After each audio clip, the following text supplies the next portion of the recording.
পবিত্র ঈদুল ফিতরের টানা ছুটিতে দেশের প্রধান পর্যটন কেন্দ্র কক্সবাজার সমুদ্র সৈকতে নেমেছে লাখো পর্যটকের ঢল। সকাল থেকে রাত পর্যন্ত লাবণী, সুগন্ধা ও কলাতলি পয়েন্টে হাজারো পর্যটকের উপস্থিতিতে পুরো সৈকত জুড়ে সৃষ্টি হয়েছে উৎসব মুখর পরিবেশ।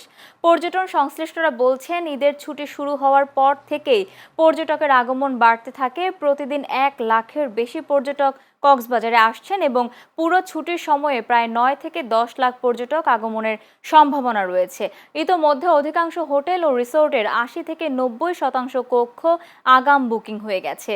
বিপুল সংখ্যক পর্যটকের আগমনকে কেন্দ্র করে নিরাপত্তা ব্যবস্থা জোরদার করেছে ট্যুরিস্ট পুলিশ ও প্রশাসন। সময়ই ভালো লাগে।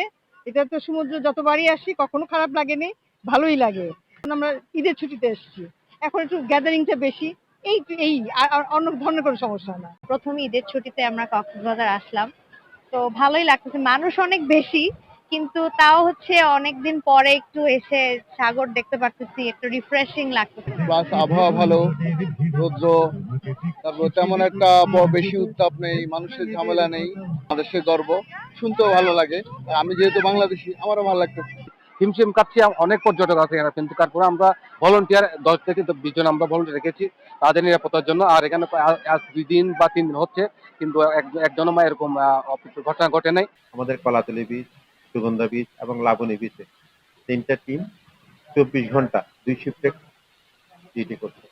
এছাড়া আমাদের যে টুরিস্ট আছে, এই টুরিস্টদেরকে প্রচুর নিরাপত্তা দেওয়ার জন্য সাদা পোশাকে আমাদের পুলিশ কাজ করছে।